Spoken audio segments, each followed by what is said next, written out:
Hello दोस्तों, साहिब बंदगी। आज हम थोड़ा बात करेंगे भक्ति रस के ऊपर। भक्ति रस क्या है? हम देखते हैं काफ़ी लोग जो भक्ति में हैं, ज्ञान मार्ग में हैं, ध्यान मार्ग में हैं, सभी में भक्ति का अलग अलग ज्ञान मिलता है। हमें समझना होगा कि भक्ति हम क्यों कर रहे हैं, भक्ति का लक्ष्य क्या होना चाहिए। क्या भक्ति हमारी केवल संसारी सुख को पाने के लिए होनी चाहिए, या हमारी भक्ति का लक्ष्य हमें इन सभी बंधनों से मुक्त कराने के लिए उस ईश्वर को प्रार्थना करना है कि हमें इस जन्म चक्र से हमें मुक्त कराया है, वो होना चाहिए। उसके ऊपर हर आत्माओं को इसके बारे में चिंतन करना ज़रूरी है। हम अक्सर जब कहीं भी जो भी आप इष्ट में मानते हो या जो भी ईश्वर में मानते हो, हम जब वहाँ पे जाते हैं तो हम क्या मांगते हैं? हम हमेशा अपनी रोज़िंदा जीवन के लिए मांगते हैं। कोई अपनी पीड़ित जो होते हैं वो अपनी पीड़ा को दूर करने के लिए मांगते हैं, तो कोई संसारी सुख को पाने के लिए मांगते हैं। कुछ लोग अपने आगे जो भी लक्ष्य सबका अलग है, कोई अपना सच में जीवन को सुधार के लिए मांगते हैं, तो कोई अपनी सही में जो जिज्ञासु होते हैं वो मोक्ष की ओर जाने के लिए प्रार्थना करते हैं। तो सब अपने अपने अलग अलग लक्ष्य से वो इष्ट को प्रार्थना करते हैं। श्रीमद् भागवत गीता में भी कहा गया है, श्री कृष्ण अर्जुन को कहते हैं कि मेरे 4 प्रकार के भक्त हैं। एक भक्त जो पीड़ा में है, जिसको आर्त कहते हैं, आर्त यानी पीड़ा, जो मुझे इसलिए भजते हैं क्योंकि अपनी पीड़ा से मुक्त करने के लिए वो भज रहे होते हैं। दूसरा भक्त होता है संसारी, जो केवल संसारी सुख को पाने के लिए भक्ति करते हैं। जो संसारी जीव है वो सिर्फ संसार को पाने के लिए, मतलब जैसे जो भी अपने प्रॉब्लम्स हैं उसको सॉल्व करने के लिए प्रार्थना करते हैं। और तीसरा जो है राजस भक्त, जो हमेशा अमीर होने के लिए भक्ति करते हैं, अपने अहंकार को दिखाने के लिए भक्ति करते हैं, सिद्धि शक्तियों को पाने के लिए भक्ति करते हैं। चौथा जिज्ञासु, जो केवल मुझको पाना चाहता है, यानी कि ईश्वर को पाना चाहते हैं। वो ज्ञान मार्ग में जाते हैं, वो ध्यान मार्ग में जाते हैं, वो हर जिज्ञासु सवाल करते हैं, जो वो कंप्लीटली उस ईश्वर को जानना चाहते हैं, पूर्ण सत्ता को जानना चाहते हैं। कहते हैं वैसे तो मुझे चारों भक्त प्रिय है, पर सबसे ज़्यादा मेरे प्रिय जो है वो जिज्ञासु जीव। इसी तरह जो भी आप इष्ट की पूजा करते हो वो इष्ट देव ईश्वर का सेम ही लक्ष्य है। फिर आप किसी भी ईश्वर को मानते हो, किसी भी धर्म संप्रदाय को फॉलो करते हो, गुरु हो, साधु हो, इष्ट देव हो, सिद्ध पुरुष हो, योगेश्वर हो, या जो भी आप जिसको फॉलो करे हो, वो सभी का ईश्वर का ज्ञान सिमिलर मिलेगा। क्यों? क्योंकि वैसे तो ये सारी सृष्टि जो है वो निरंजन सृष्टि है, निरंजन मन परमेश्वर की सृष्टि है। इसलिए निरंजन भी वही ज्ञान और वही भक्ति को फॉलो करते हैं जो वो पिता सत्पुरुष परमेश्वर, जिसको हम आत्माओं का, हंसों का, ईश्वर कहा गया, उस सत्पुरुष की बात कर रहे हैं हम। वो भी वही चाहता है, वो भी दयालु उतना ही है। वो दयालु पुरुष इसलिए है क्योंकि वो दयालु ने ऐसी सृष्टि का सर्जन नहीं किया है जहाँ पे उसकी आत्माएं इतना कष्ट भुगत रही हैं। वो कभी नहीं चाह रहा कि वो उसकी आत्माएं इस निरंजन के चक्रव्यूह में घूमे। इसलिए वो बार बार अपने अंशों को मुक्त कराने के लिए भेजते हैं। निरंजन भी वही चीज़ करते हैं। निरंजन भी वही चीज़ करते हैं, जैसा जो जीव जैसा कर्म करेगा उसको उस हिसाब से उसको भक्ति देते हैं और उसी तरह से उसको लोक तक पहुंचाते हैं। फिर क्योंकि निरंजन को शाप है, इसलिए निरंजन अपनी उस आत्माओं को अपने ही अंदर रखना चाहते हैं, इसलिए उसको माया सृष्टि से मुक्त नहीं होने देते हैं। पर वो दयालु पुरुष जो अमरलोक का स्वामी है, वो ये नहीं चाहता है।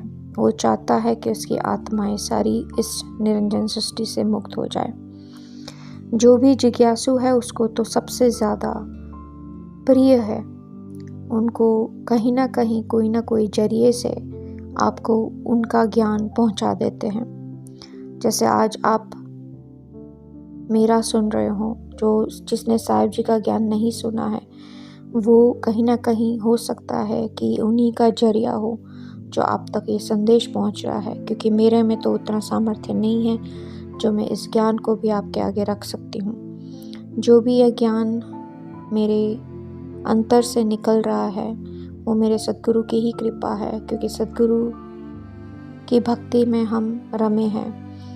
उन्होंने जिस अवस्था तक हमें पहुंचाया है, हम चाहते हैं कि वो ज्ञान जितना हो सके शेयर करें, क्योंकि ये ज्ञान अनमोल है जो हमारे ही शास्त्रों और वेदों से लुप्त हो चुका है।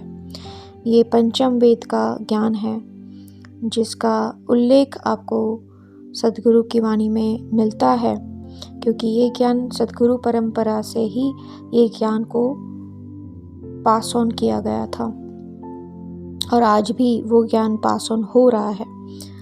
पर क्योंकि हमारे काफ़ी वेद शास्त्र और ये वाणी को मिटाया गया है, जैसे हम जानते हैं कि हमारे देश में कितने लोग राज्य करके गए हैं।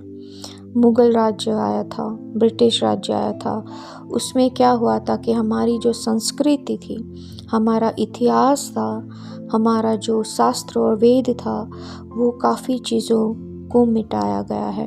जिसके कारण क्या हो रहा है, जो ऐसा गुप्त ज्ञान जो हमें मिलना चाहिए था सभी देशवासियों को, वो काफ़ी जगह से वो लुप्त हो चुका है। इसीलिए ये ज्ञान आपको सब जगह पर नहीं मिलता है, उसकी खोज करनी पड़ती है।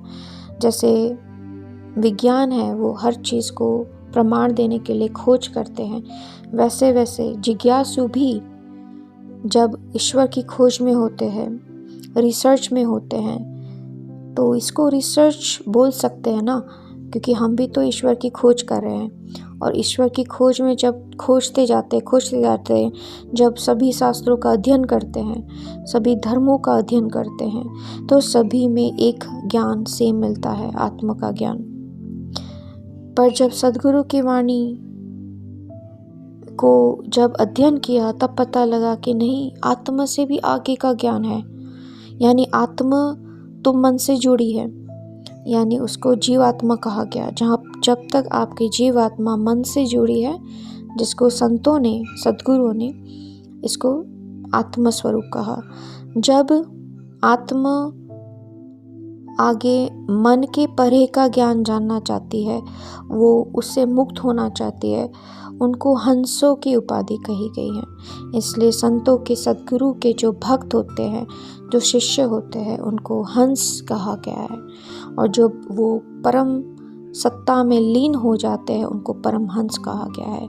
इसलिए परमहंस ज्ञान बहुत रेयर होते हैं। जैसे हंस इसलिए कहा गया क्योंकि हंस रेयर होते हैं, इसीलिए इसको उस शब्द से जोड़ने के लिए ये शब्दवाचक शब्द है हंस, यानी कि शुद्ध अवस्था, शुद्ध चैतन्य अवस्था, जब शुद्ध चैतन्य अवस्था उस परम में लीन हो जाती हैं, उस परम सत्ता में, वो अमर लोक का सत्ता, उसमें लीन जब हो जाती हैं तब वो परमहंस कहलाती हैं। तो ईश्वर और निरंजन के भी काफ़ी सारे ज्ञान इसी तरह का ज्ञान है जिसकी कॉपी करी गई है उस अमर लोक की, जिसके कारण आपको ईश्वर, परमात्मा, अल्लाह, भगवान ये शब्द का यूज़ करना पड़ता है। बाकी उस अमर लोक का स्वामी जो है उसको उस शब्द में नहीं जोड़ सकते, क्योंकि भगवान की भी अवस्था संत सद्गुरु ने कही है। भगवान यानी कौन? जो ब्रह्म निराकार जिसको कहा गया है, ब्रह्म निराकार जिसको जहाँ पहुँचे हैं उनको भगवान कहा गया। भग यानी यूट्रस कहा गया, भग पर चलने वाला। जब भग पर चलने वाला उस अवस्था को पा लेता है ब्रह्म निराकार को, तो वो भगवान कहलाते हैं। ठीक है। और ईश्वर किसको कहा जाता है? ईश्वर इनको कहा जाता है जो योगी योगेश्वर होते हैं। जैसे महादेव है वो योगेश्वर है, श्री कृष्ण कौन है? योगेश्वर है, महायोगेश्वर है। उनको ईश्वर की उपाधि दी गई है। ठीक है। तो भगवान और ईश्वर में दोनों में अंतर है। आत्मा को भी ईश्वर कहा गया है। क्यों? क्योंकि आत्मा ईश्वर की अवस्था से भी परे है, इसलिए आत्मा परमात्मा जैसे शब्द यूज किया है, वो आत्मा को परमात्मा कहा गया, यानी परम आत्मा, हमारे भीतर की आत्मा को परम आत्मा कहा गया। इसलिए परमात्मा अवस्था ईश्वर से भी परे है। ठीक है। और आत्मा से परे उस अमर लोक की अवस्था को हंस और परमहंस की उपाधि दी गई है। इसलिए आपको ये क्लियर होना चाहिए, भगवान की अवस्था अलग है, ईश्वर की अवस्था अलग है, परमात्मा की अवस्था अलग है, परम पुरुष की भी अवस्था अलग है, और सत्पुरुष की अलग अवस्था है। परम पुरुष और सत्पुरुष संतों की वाणी में सेम मिलता है, पर मैंने जब निरंजन के ज्ञान को अध्ययन किया था तो काफ़ी जगह पर वहाँ पे निरंजन ने उस सभी चीज़ों का कॉपी करा है। इसकी वजह से वो परम पुरुष के भी वो उल्लेख करते हैं अपने ज्ञान में, पर वो परम पुरुष वो नहीं है। अमर लोक की अवस्था ही उनके ज्ञान से अलग मिलती है, उनका ध्यान भी अलग मिलता है। ठीक है। निरंजन का जो ध्यान है उसके 5 मुद्रा का ज्ञान है, 5 मुद्रा का ध्यान कहा गया है। खेचरी, भूचरी, अगोचरी, उन्मुनी, है ना। खेचरी, चांचरी, भूचरी, अगोचरी, उन्मुनी, ये 5 मुद्रा का ध्यान है। उसके बीज मंत्र भी है। जैसे भगवान का मंत्र क्या है? ओमकार। ओमकार का जो मंत्र बीज मंत्र कहा गया है, ठीक है ना। तो ओमकार का मंत्र आपको और कोई भी इष्ट देव के, जैसे हम देखते हैं जो भी हमें मंत्र की भक्ति करते हैं तो हर जगह पे ओम शब्द लगाते हैं, है ना। जैसे ओम नमः शिवाय बोल दिया, ओम गणपति का बोल दिया, या जो भी जहाँ पे ओम का शब्द है, यानी कि जो भी इष्ट को आप भक्ति करते हो उसके आगे बीज मंत्र ओम को जोड़ दिया। ठीक है।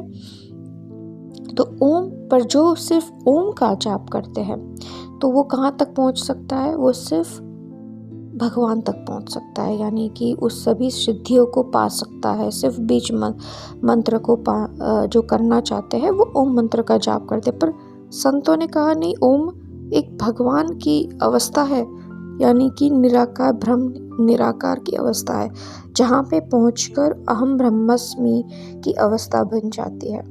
पर वो पूर्ण सत्य नहीं है, उससे आगे की अवस्था है। इसी तरह जो श्वासों को साधते हैं, जो साधु होते हैं वो श्वासों को साधते हैं। वो श्वासों को साधने वाले पपिल मार्ग जिसको बोला गया है, कुछ लोग पपिल मार्ग कहते हैं, मीन मार्ग कहते हैं। पपिल मार्ग यानी कि क्या होता है? जैसे चींटियाँ होती है ना, उसकी स्पीड में ध्यान पे चलने वाले, उस मार्ग को कहा पपिल मार्ग। पपिल मार्ग यानी श्वासों को साधने वाला साधु, वो सिर्फ श्वासों पर ध्यान रखते हैं। वो भी, उसकी भी स्पीड होती है, उससे आप आगे नहीं पहुंच सकते, सिर्फ साध रहे हो, उससे आप आगे नहीं पहुंच सकते हो। और बिना गुरु तो आप कहीं नहीं पहुंच सकते हो। बिना गुरु तो आप आगे की अवस्था में भी नहीं पहुंच सकते हो। वे सिर्फ आप संसारी पिंड में आपको लाभ मिलेंगे। आप जो भी जिसका भी ध्यान करोगे उसका आपको फल ज़रूर मिलता है।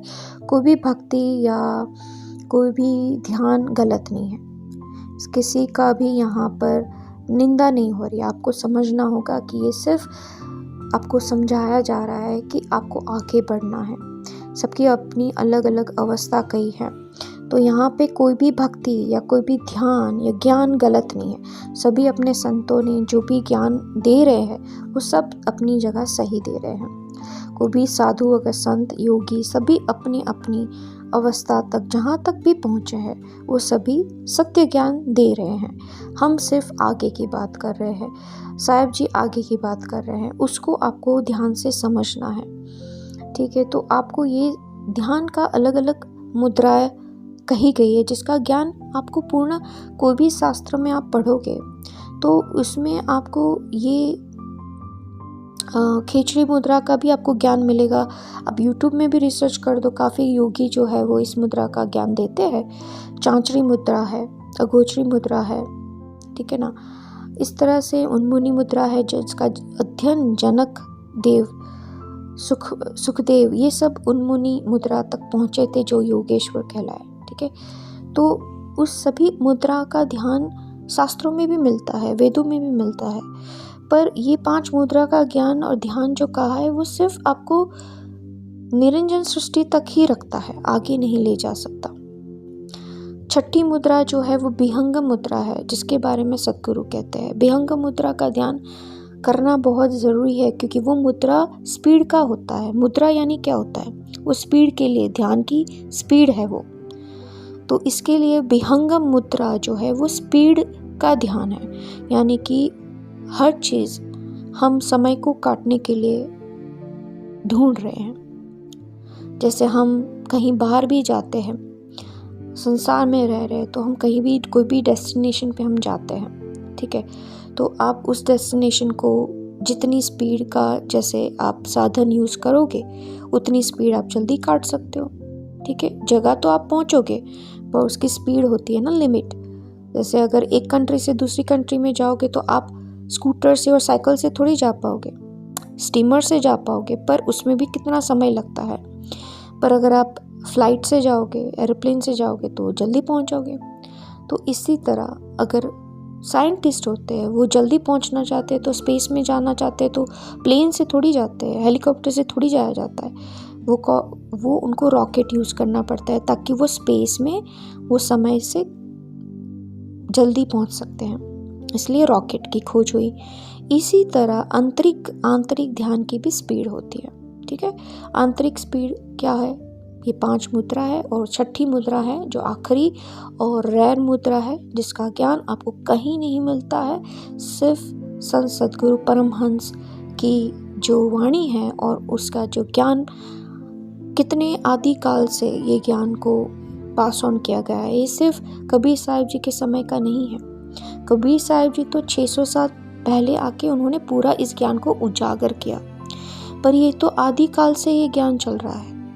ठीक है ना, तो पर ये महर्षि ऋषि और बड़े बड़े जो महर्षि ऋषि होते थे वो गुप्त तरीके से इसका अध्ययन करते थे। तो विहंगम मुद्रा है वो एक पल की होती है। जैसे आत्मा की स्पीड क्या है, एक पल की है। आंख मिचाया और उस जगह पे आप पहुंच गए, इतनी स्पीड आत्मा की है। तो आपको उसकी स्पीड के ध्यान की जरूरत है ना, तो उतनी फास्ट स्पीड होती है विहंगम मुद्रा जिसका स्पीड का ज्ञान है। एक पल में अरबों माइल काट सकते हो, इतनी स्पीड में आप आंतरिक में ध्यान आपका होता है। वो आप खुद से नहीं कर रहे हो, आपकी ताकत ही नहीं है वो इतनी स्पीड में आप कर सकते हो। आपका जो ध्यान होता है वो सद्गुरु के साथ जोड़ देते हैं, सद्गुरु आपका ध्यान करवाते हैं। आपको सद्गुरु की वाणी में कहता है कि आपको कुछ नहीं करना है, जो करना है वो सद्गुरु को करना है। ये अलग पड़ जाता है। जैसे गुरु होते हैं, आपको नाम कमाई के लिए बोल देंगे कि आप ये भक्ति करो, कर्म करो तो आपको स्वर्ग मिलेगा, ये आदि लोक में जा पाओगे। कमाई के बारे में बोलेंगे, कमाई यानी कि कर्म की कमाई, नाम की कमाई। ये क्या होता है, जितना आप भजोगे उतना आपका उद्धार होगा। यहाँ पे बात अलग क्या हो जाती है कि आपको कुछ नहीं करना है, जो करना है वो सद्गुरु को करना है। बस आपको सद्गुरु की बताए अनुसार, नियम अनुसार आपको सिर्फ ध्यान करना है। जो 7 नियम है उसके फॉलो करना है। 7 नियम कौन सा भाई? सत्य बोलना। जो सत्य बोलना तो वो तपस्या है ना। फिर क्या बोल रहे हैं? नशा नहीं करना। वो कितना बुरा है नशा, कोई भी प्रकार का नशा नहीं करना। चोरी नहीं करना, ठीक है, तो चोरी तो वो भी वैसे भी पाप है, ठीक है। इसी तरह हक की कमाई करना, कैसे कि किसी को भी गलत तरीके से चीट करके किसी का कमाई नहीं करना। तो ये इस तरह से हक की कमाई के बारे में बोलते हैं, ठीक है। इसी तरह कहते हैं कि भाई जुगार नहीं खेलना। जुगार भी गलत है। आपने महाभारत में देख लिया जुगार से क्या हालत हुई है।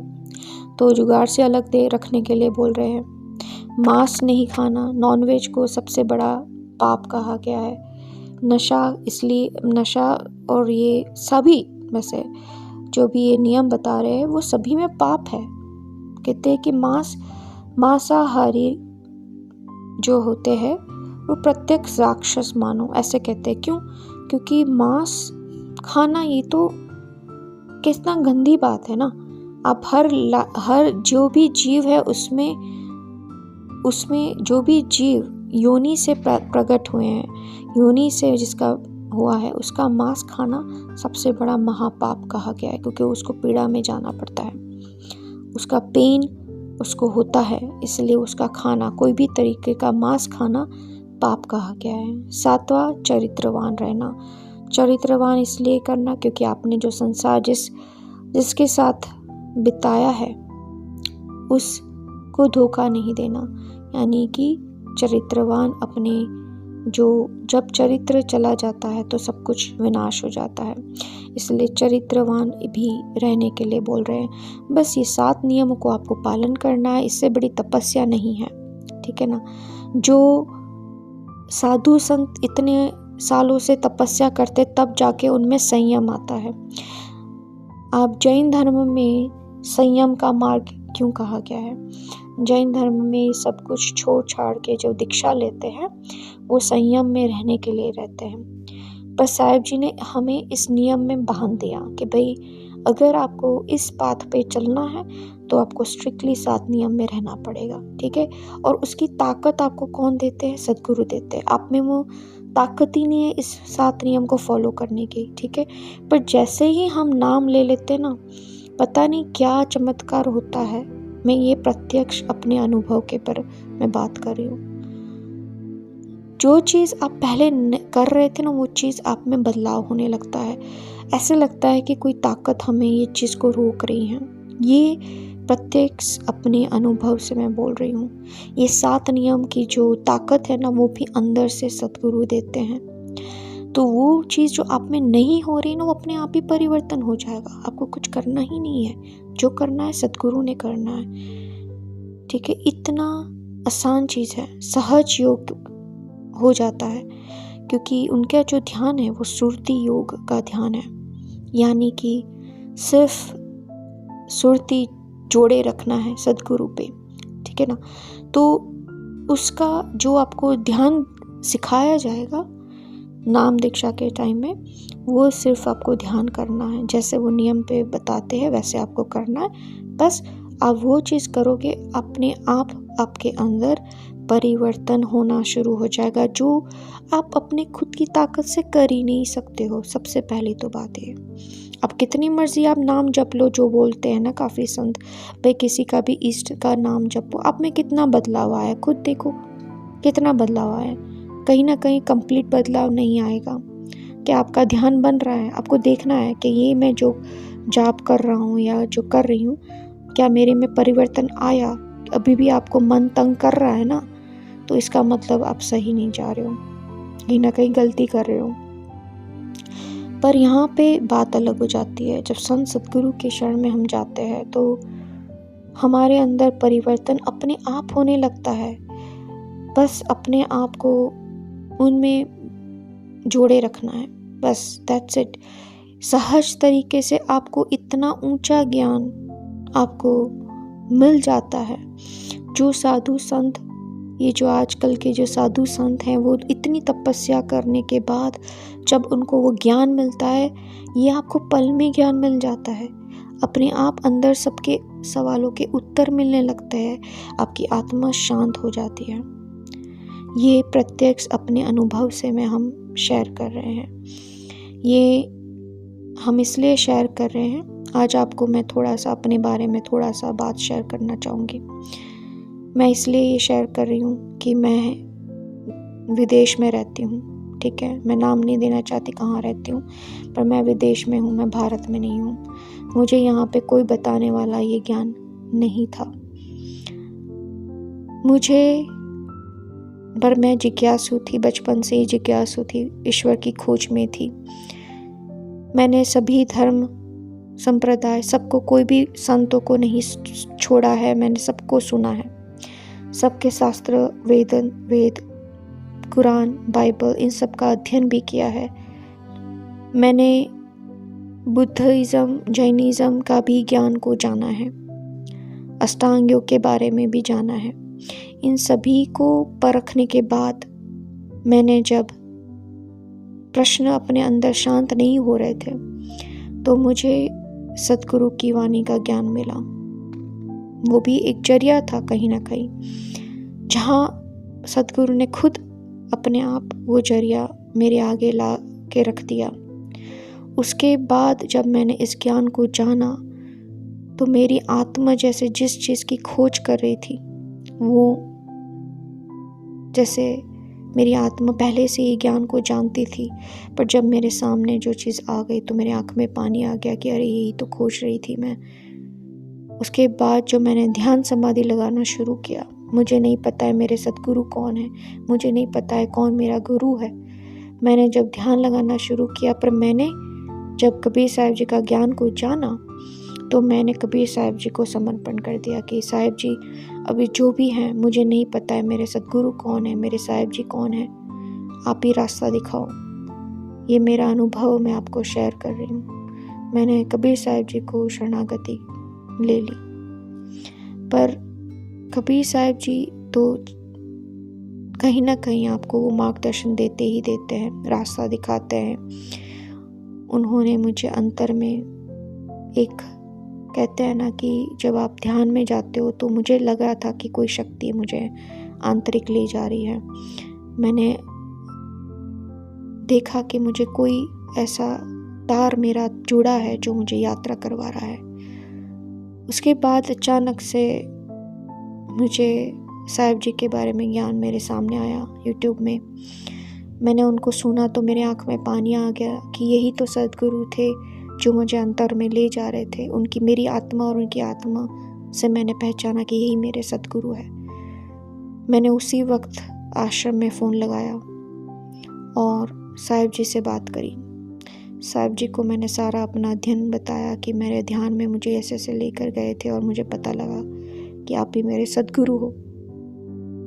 तब फिर उन्होंने मुझे बोला कि आपको सार नाम की ज़रूरत है, क्योंकि आपको आपकी जो अवस्था है वहाँ तक पहुँचने के लिए तो कबीर साहिब जी के, मतलब साहिब जी के बिना ये पॉसिबल ही नहीं था। मतलब जो भी आपकी रक्षा हुई है वो सब कबीर साहिब जी की ही कृपा है, क्योंकि उनके बिना तो मेरा ये देह छूट जाना था। क्योंकि मैं अपने प्रत्यक्ष मैंने अपना मृत्यु देखा है। मैंने मृत्यु से मतलब कहते हैं ना कि मेरा आंतरिक यात्रा, ऐसा समय आ गया था कि मेरा देह छूटने लगा था। फिर मैंने एक समय में ऐसा अनुभव किया कि मेरा मृत्यु हो रहा है, और जो मृत्यु के समय में जो जलन और सब कुछ जो एक जीव उस प्रक्रिया में जाता है मृत्यु के समय में, वो सब कुछ मैंने सहशरीर महसूस किया। और उसके बाद मैंने अपने अंदर मुझे एक ऐसा अवस्था बनी जिसमें मुझे एक नया शरीर मिला, और वो जीते जी वो मैंने अपने प्रत्यक्ष ध्यान में देखा कि मैं उस शरीर को पाकर मैं वापस मेरे शरीर में मैं आई। तो ये मेरा अनुभव जो था वो ऐसा था कि ये बहुत रेयर होता है जो अपने प्रत्यक्ष मृत्यु को देख रहे हो और मृत्यु के बाद आप वापस नए शरीर को प्रत्यक्ष अपने ध्यान में देख रहे हो, जो नया शरीर आपको मिला था। तो मेरा जब वो मिला उसके बाद मेरे अंदर आगे की अवस्था बनी और फिर मैं साहिब जी के पास, ये साहिब जी को मैंने ये सारी चीज़ें बताई। उसके बाद साहिब जी ने बोला कि आपको अभी सार नाम की ज़रूरत है क्योंकि अब वही बाकी रहता है। फिर मैं भारत आई और सतगुरु से मैंने, साहिब जी से, परमहंस सदगुरु मधु परमहंस से मैंने सार नाम की प्राप्ति करी और सार नाम के बाद मुझे और आगे की अवस्था का ज्ञान हुआ। तो और मुझे उनसे भी आगे की अवस्था में साहिब जी लेकर गए, पर खैर वो मेरी आंतरिक, मेरे और सतगुरु के बीच की बात है। पर मैं इसलिए आपको शेयर कर रही हूँ क्योंकि ये बताना भी ज़रूरी है। जब हम कुछ भी ज्ञान शेयर करते हैं तो वो बिना अनुभव कोई भी ज्ञान आपके आगे रखना वो सही नहीं है, क्योंकि किताबी ज्ञान जो होता है वो तो कोई भी रट्टा मार के बोल देगा, पर जो अनुभव और प्रत्यक्ष प्रमाण के साथ जो बात करता है उस ज्ञान को अगर आप रखते हो तो आपको उसके कर्म नहीं लगते हैं। इसलिए जो भी मैं आपको ज्ञान जो भी शेयर कर रही हूँ वो सतगुरु की कृपा से ही अनुभव का ज्ञान शेयर कर रही हूँ। तो बस ये मैं आपसे ये बात शेयर करना चाह रही थी, तो आप इस चीज़ को गहराई से समझें। ये बात मैं आपको बार बार इसलिए कह रही हूँ कि अपना कल्याण कराए, क्योंकि ये बहुत अनमोल समय है। सतगुरु साहिब जी को पहचाने, वो सामान्य शरीर नहीं है, वो आपको इंसानी चोला लेकर घूम रहे हैं, वो सिर्फ दिखाने के लिए है। वो परम पुरुष साक्षात उनका सतपुरुष का ये प्रत्यक्ष परमहंस स्वरूप आज इस धरती पर है, जिनको लोगों को पहचान में नहीं आ रहा है। जो नामी है वो पहचान रहे हैं, पर जो नहीं पहचान पा रहे हैं उनके लिए ये मेरा संदेश है। हो सके तो इस बात का आप प्रमाण लेना चाहते हो तो खुद अनुभव करो, जाकर दीक्षा लो और देखो आप में उसका कोई लाभ हो रहा है कि नहीं हो रहा है। फिर आप परीक्षा खुद करो ना, हम तो बता रहे हैं, पर खुद भी परीक्षा कर सकते हो। आप खुद जाकर देखो, अगर नहीं हो रहा है तो फिर आप देखो, आपको जो करना है आप कर सकते हो। पर कम से कम ये आपके इस समय में धरती पर है, फिर पछतावा नहीं होना चाहिए कि भाई ये क्या हो गया, हमने इसका भी, ये हमारे सामने था ज्ञान, फिर भी हमने इसको इग्नोर कर दिया। तो ये जो मेरा ऑडियो सुन रहे हैं उन सभी से मेरी विनती है कि आप इसका ज़रूर लाभ उठाएं। भारत में हो आप, भारत में रहकर इस ज्ञान का और इस ध्यान का लाभ उठाएं और सतगुरु की कृपा पाए। आई होप इस ऑडियो से आपको काफ़ी कुछ चीज़ें क्लियर हुई हो कि आने वाले ऑडियो में साहिब कृपा हुई तो और ज्ञान लेकर आएंगे। सुनने के लिए धन्यवाद। साहिब बंदी।